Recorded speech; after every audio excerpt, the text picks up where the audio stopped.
August 5, 1945, Imperial Japanese Army Headquarters, Tokyo.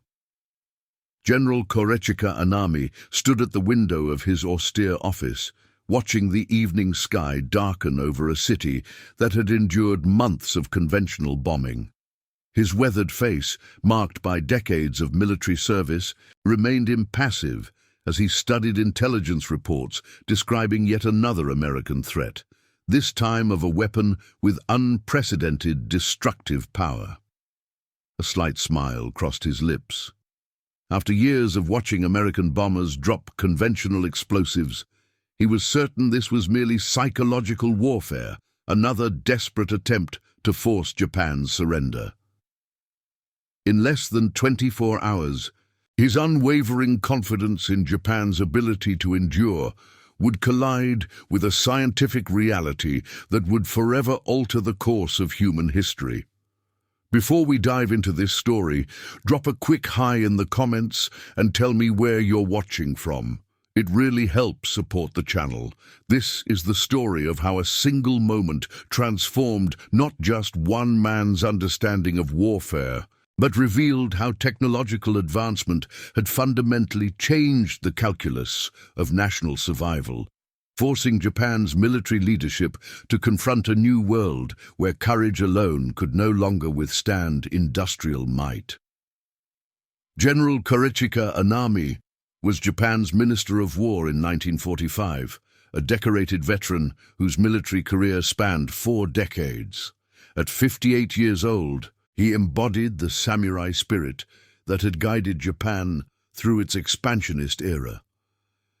Standing at his desk in the War Ministry, he adjusted his wire-rimmed glasses and continued reading the latest intelligence reports. "Another leaflet drop, sir," said Colonel Takeo Matsuda, his aide-de-camp, placing a translated copy of the American propaganda on his desk. "They're claiming they have a new type of bomb, something they call an atomic weapon." Anami scanned the document, his expression unchanging. "The Americans say a single bomb can destroy an entire city," Matsuda continued, his voice betraying a hint of concern. Anami placed the paper down deliberately. "The Americans have always excelled at one thing above all others, Colonel." "Sir, exaggeration," Anami said, allowing himself a rare smile. "They dropped these pamphlets hoping to break our spirit. But the Japanese spirit cannot be broken by paper threats." Matsuda nodded, though his eyes revealed lingering doubt. "There are reports from our scientists that such a weapon might be theoretically possible, sir." Theoretical possibilities and battlefield realities are very different things, Colonel," Anami replied sharply. "Our scientists also tell me that developing such a weapon would require industrial capacity beyond imagination. Even America, with all its factories and resources, could not have achieved this so quickly." The general turned to face the large map of Japan on his wall, where red pins marked the locations of recent B-29 bombing raids. "They need these psychological tactics because their conventional bombing campaign has failed to break us. Yes, they burn our wooden cities, but for every city they destroy, our resolve hardens." "The civilian casualties have been significant, sir," Matsuda noted quietly. "War demands sacrifice," Anami said firmly. "The Americans think we value life as they do. They do not understand the Japanese soul. 100 million Japanese are prepared to die rather than surrender." As night fell over Tokyo, Anami remained at his desk, reviewing defense preparations for the anticipated American invasion. Operation Ketsugo, Japan's last-stand defense plan, would mobilize every man, woman, and child to resist the invaders. The casualty projections were staggering. Millions of Japanese would die, but so would hundreds of thousands of Americans. "The Americans lack the will for such a fight," Anami murmured to himself. "Their mothers will not allow their sons to die on our beaches." Across the Pacific, Lieutenant Colonel Paul Tibbets prepared for the most significant mission of his military career. At 30 years old, Tibbets was already a veteran bomber pilot who had flown missions over Europe before being selected to lead the 509th Composite Group, a unit created specifically to deliver atomic weapons. On the island of Tinian, in the Marianas, Tibbets conducted a final briefing with his crew. The B-29 superfortress they would fly had been named Enola Gay after his mother. None of the men fully comprehended the destructive power of the weapon they would deliver, despite months of specialized training. "The target is Hiroshima," Tibbets informed his crew. "Secondary targets are Kokura and Nagasaki, depending on weather conditions. We take off at 0245 hours. Captain Robert Lewis, the co-pilot, studied the mission parameters. "What exactly are we dropping, Colonel?" "It's called a little boy," Tibbets replied, referring to the uranium gun-type atomic bomb that had never been tested in actual deployment. "I can tell you it's something new, something that could end this war." Captain Theodore Van Kirk, the navigator, noted the extreme security precautions. "Must be important if we're getting a solo run with fighter escorts staying at distance." "It's important," Tibbets confirmed, "but that's all you need to know for now. Get some rest. Tomorrow will be a day the world remembers." While the Americans prepared in Hiroshima, life continued under the shadow of war. The city of approximately 350, the zeroed people had largely been spared from conventional bombing, making it an ideal target for demonstrating the atomic bomb's effects. Its military significance as a regional army headquarters and embarkation port added to its selection as a primary target. Major Yoshi Tanaka supervised defense preparations at Hiroshima Castle, which served as headquarters for the Second General Army. At 42, Tanaka had seen combat in China and the Philippines. Now, his assignment was to prepare Hiroshima for the expected American invasion. "The civilian drills are proceeding well," reported Lieutenant Akira Nakamura, gesturing to the citizens practicing fire response in the streets below the castle. "We have 23 RERN volunteers organized into neighborhood defense units." Tanaka nodded approvingly. "Good. When the Americans come, they will find no easy victory here." "Sir, there have been more reconnaissance flights recently," Nakamura noted. "Single aircraft at high altitude." "Weather planes, most likely," Tanaka replied. "They need clear conditions for their bomber formations." "It's strange they don't bomb us like Tokyo or Osaka," Nakamura said. "Why has Hiroshima been spared?" Tanaka considered this. Perhaps they're saving targets for their invasion, or perhaps they recognize the futility of their bombing campaign. Neither man could know that Hiroshima had been deliberately left unbombed to provide a clean target for assessing the atomic bomb's effects. As evening fell across Hiroshima, Tanaka walked through the city streets, observing civilians heading home after a day of defense preparations. Children practiced with bamboo spears, elderly men dug tank traps, and women prepared medical supplies. The scene moved him. The entire nation mobilized in its darkest hour. Near the Aioi Bridge, he stopped to watch boats on the Ota River. A young girl nearby practiced patriotic songs with her school group. Their small voices carried lyrics about sacrifice for the emperor and the glory of Japan. "Major," said an elderly man approaching him with a respectful bow, "will the Americans really come?" "They will try," Tanaka answered. "But Japan will never surrender." The old man nodded. "My grandson asks if we will win. I tell him Japanese spirit cannot be defeated." "You tell him correctly," Tanaka said, though something in his eyes betrayed the burden of knowledge that Japan's military situation had become dire. With resources depleted, factories bombed, and the Navy largely destroyed, only fierce resistance and American reluctance to accept casualties remained as Japan's strategic advantages. In Washington, D.C., Secretary of War Henry Stimson sat in his office reviewing the authorization for using the atomic bomb. At 77, Stimson represented the old guard of American politics, a man who had served in various capacities under multiple presidents. The decision to use this new weapon weighed heavily upon him.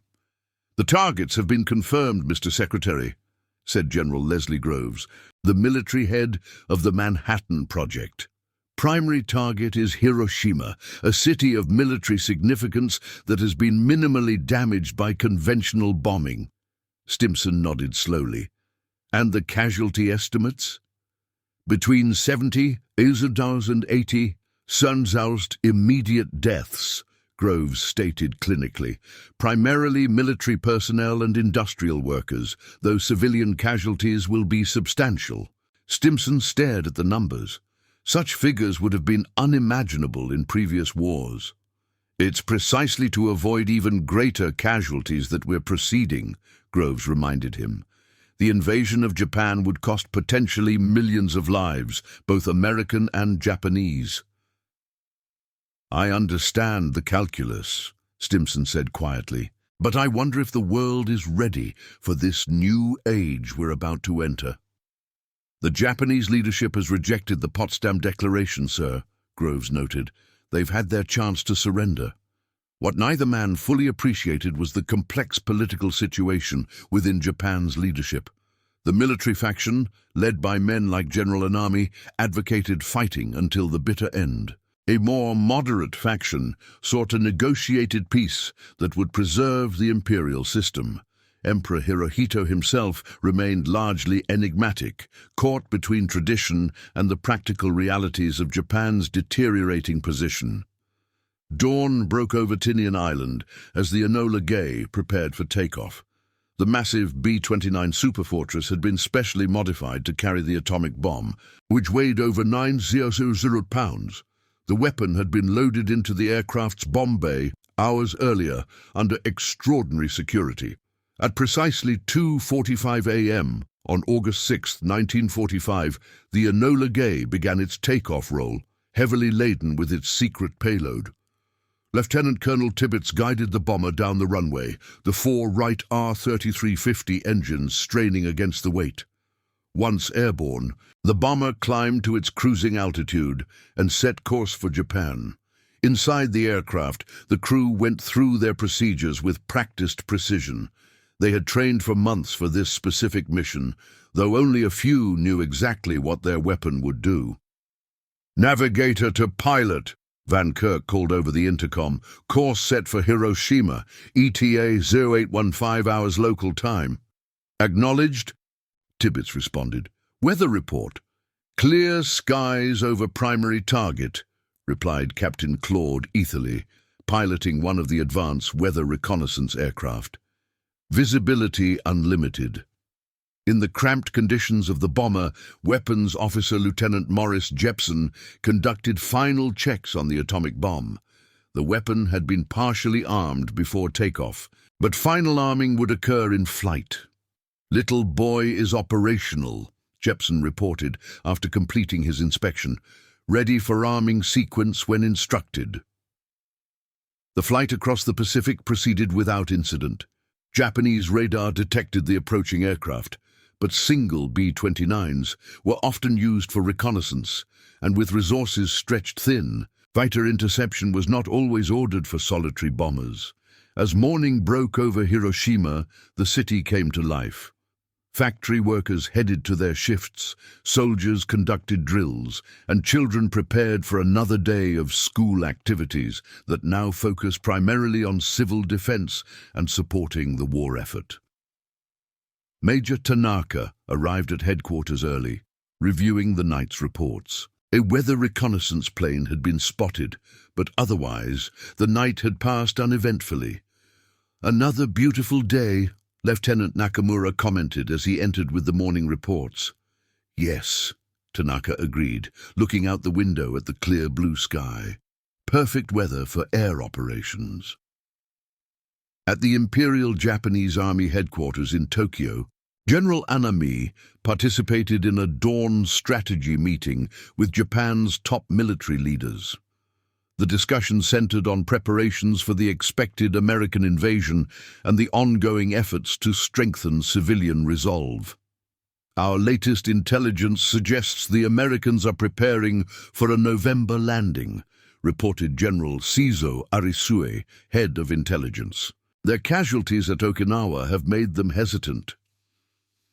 As expected, Anami noted with satisfaction. Each day we strengthen our defenses. When they come, the costs will be beyond anything they are prepared to pay. There is increasing pressure from certain government factions to consider the Potsdam terms, General Umezu mentioned carefully. Anami's expression hardened. Surrender is unthinkable. The very suggestion dishonors every sacrifice made thus far. The meeting continued with discussions of resource allocation and civilian mobilization. None of the men present could imagine that within hours their strategic calculations would be rendered obsolete by a single bomb. At 8:09 a.m. local time, the Enola Gay approached Hiroshima at an altitude of 31.0 feet. The city spread out below them, largely untouched by the devastation that had visited other Japanese urban centers. "Target in sight," announced Major Thomas Ferriby, the bombardier, as he began the careful process of lining up the Aioi Bridge in his Norden bomb site. "Bomb doors opening," Tibbets announced over the intercom. At 8:15 a.m., Major Ferriby released Little Boy. But the 5-ton uranium bomb fell from the aircraft, beginning its 43-second journey to the ground. "Bomb away!"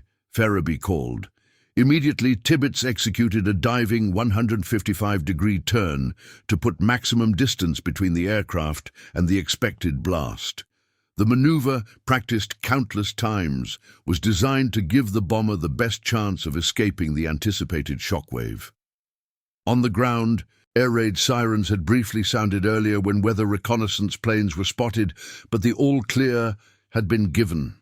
Civilians went about their morning routines, unprepared for what was about to occur. Major Tanaka was reviewing defense plans when he noticed a single B-29 high overhead through his office window.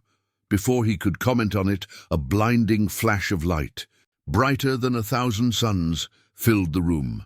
43 seconds after its release, at precisely 8:16 a.m., Little Boy detonated approximately 1,900 feet above the center of Hiroshima. The uranium-235 core achieved critical mass, releasing nuclear energy equivalent to approximately 15,000 tons of TNT. The initial flash of the detonation was visible for miles. A fireball with temperatures reaching millions of degrees formed instantly, creating a rapidly expanding shockwave that moved outward at supersonic speed. Within seconds, the heart of Hiroshima simply ceased to exist. Buildings within a mile of ground zero were obliterated. The hypocenter reached temperatures that melted tile and vaporized human beings instantly, leaving only shadows burned onto surviving walls. The pressure wave collapsed structures throughout the city, while intense thermal radiation ignited thousands of simultaneous fires that quickly merged into a firestorm. Aboard the Enola Gay, now miles from the blast, the crew witnessed a sight unlike anything seen before in warfare. Captain Robert Lewis scribbled in his log, "My God, what have we done?" The mushroom cloud rose rapidly, eventually reaching more than 60,000 feet into the atmosphere. The air crew, though briefed on the weapon's power, were stunned by the actual destruction they witnessed. "Look at that! Look at that! Look at that!" exclaimed tail gunner Robert Caron. "We're the first combat crew to drop an atomic bomb." Tibbets later told his men over the intercom as they began their return flight to Tinian, "There will never be another first like this." In the devastated city, those who survived the initial blast faced an incomprehensible scene. Hiroshima had effectively disappeared as a functioning urban center. Of its 76,000 buildings, 70,000 were damaged or destroyed. The blast had flattened everything within a mile radius, and fires consumed much of what remained. Setsuko Nakamura, a 13-year-old schoolgirl who had been mobilized to help clear fire breaks in the city, regained consciousness to find herself in a transformed world. Where there had been a city, there was now a flattened, burning landscape. Injured survivors moved like ghosts through the ruins, their skin hanging in strips from radiation burns. "Water, please, water," begged voices around her as she stumbled through the devastation. At Army headquarters, the few surviving staff officers struggled to comprehend what had happened. No conventional bomb could have caused destruction on this scale. Communications with Tokyo were severed. The city's command structure, medical facilities, and emergency services had been effectively eliminated in a single moment. In Tokyo, the first reports reached Imperial headquarters within hours, though the true nature of the attack remained unclear. Initial messages simply indicated that Hiroshima had been the target of an air raid and that communications had been lost. "Probably a major firebombing," suggested one staff officer to General Anami, similar to the Tokyo raids in March. "Send reconnaissance aircraft immediately," Anami ordered. "I want a full assessment." It was only later that afternoon, as reports from refugees reaching neighboring prefectures began to filter in, that the unprecedented scale of the destruction became apparent. The entire city, gone, Anami asked incredulously as he reviewed the preliminary reports. "That's impossible." "The reports are consistent, sir," Colonel Matsuda replied gravely. "A single aircraft, a single bomb, and unprecedented destruction." For the first time, doubt crossed Anami's face. Could the Americans actually have developed such a weapon? The answer came at 11:00 a.m. Washington time, when President Harry Truman issued a public statement. 16 hours ago, an American airplane dropped one bomb on Hiroshima, an important Japanese army base. That bomb had more power than 20 tons of TNT. It had more than 2,000 times the blast power of the British Grand Slam, which is the largest bomb ever yet used in the history of warfare. The statement continued, "It is an atomic bomb. It is a harnessing of the basic power of the universe. The force from which the sun draws its power has been loosed against those who brought war to the Far East." When this announcement reached Tokyo, the full implications began to dawn on Japan's leadership. The Americans had not been bluffing. The technological gap was not merely quantitative, but qualitative. A completely new category of warfare had been unveiled. At an emergency meeting of the Supreme Council for the direction of the war, Anami listened as scientists attempted to explain the physics behind the atomic bomb. Their descriptions of nuclear fission, chain reactions, and uranium enrichment seemed abstract until photographs of Hiroshima were placed before the council members. "How many of these weapons do the Americans possess?" Emperor Hirohito asked the question that weighed on everyone's mind. No one could answer with certainty. American propaganda suggested a production line of atomic bombs, though in reality the US had only one more combat-ready weapon at that moment. Even if this is their only such device, Foreign Minister Shigenori Togo argued, it demonstrates a scientific capability far beyond our own. We must reconsider the Potsdam terms.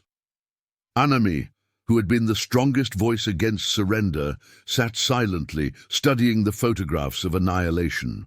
His entire strategic calculus, based on wearing down American resolve through costly invasion battles, had been rendered obsolete in 43 seconds. 3 days after Hiroshima, on August 9th, a second atomic bomb was dropped on Nagasaki.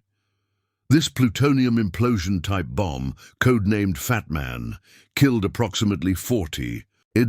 Zero people instantly and eventually led to a similar number of deaths from injuries and radiation exposure. That same day, the Soviet Union declared war on Japan and invaded Manchuria, rapidly overwhelming Japanese forces there. The twin shocks of the atomic bombs and Soviet entry into the Pacific War created an insurmountable crisis for Japan's leadership. On August 10th, the Supreme Council met again in the presence of Emperor Hirohito. The council remained deadlocked, with military leaders including Anami still arguing for conditions to any surrender, while civilian leaders urged acceptance of the Potsdam Declaration terms. In a rare break with tradition, Emperor Hirohito intervened directly. "I have given serious thought to the situation prevailing at home and abroad, and have concluded that continuing the war can only mean destruction for the nation and prolongation of bloodshed and cruelty in the world." His words stunned the council, particularly the military leaders who had built their strategy around fighting to the last Japanese citizen. Even then, Anami did not immediately relent. The evidence of Hiroshima and Nagasaki had shaken his confidence, but the warrior code that had guided his life made acceptance of defeat nearly impossible. That night, alone in his office, General Anami reviewed the growing file of reports from Hiroshima. Medical officers described symptoms never before seen in warfare: radiation sickness that continued to claim lives days after the bombing. Engineers assessed that rebuilding would take decades. Military analysts concluded that if the Americans had more such weapons, no defense was possible. Colonel Matsuda entered quietly, finding his commander staring at photographs of the destruction. "The cabinet has voted to accept surrender," Matsuda informed him softly. "The Emperor will broadcast to the nation tomorrow." Anami nodded slowly. In 43 seconds everything changed. Not just a city destroyed, but an entire conception of warfare. "What will you do, sir?" Matsuda asked. Anami looked up, his expression resolute. "My duty." The following day, after the emperor recorded his surrender announcement, General Korechika Anami performed seppuku, ritual suicide, in the traditional manner of a samurai who could not live with defeat. His death note read simply, "I, with my death, humbly apologize to the emperor for the great crime."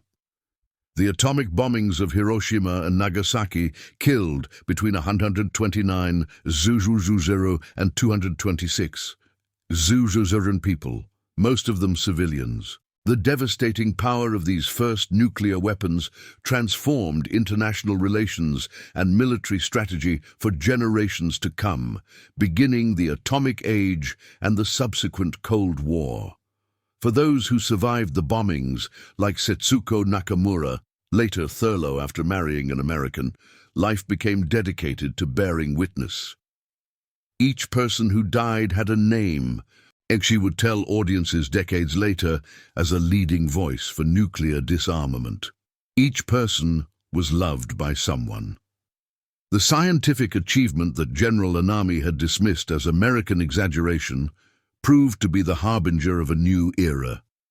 The industrial and scientific gap between nations now had consequences beyond conventional understanding. A single bomber with a single weapon could now accomplish what once required 1,000-plane raids. In the decades that followed, nations would build thousands of nuclear weapons far more powerful than those used on Japan. The doctrine of mutual assured destruction would replace traditional concepts of victory and defeat. The mushroom cloud would become the defining image of humanity's power to destroy itself. The transformation that occurred in those 43 seconds over Hiroshima marked not just the end of World War II, but the beginning of a new chapter in human history, one where technological advancement had created the capacity for self-extinction. The Japanese general who mocked American warnings discovered, along with the rest of the world, that warfare had changed fundamentally and irreversibly. And that concludes our story. If you made it this far, please share your thoughts in the comments. What part of this historical account surprised you most? Don't forget to subscribe for more untold stories from World War II and check out the video on screen for another incredible tale from history. Until next time,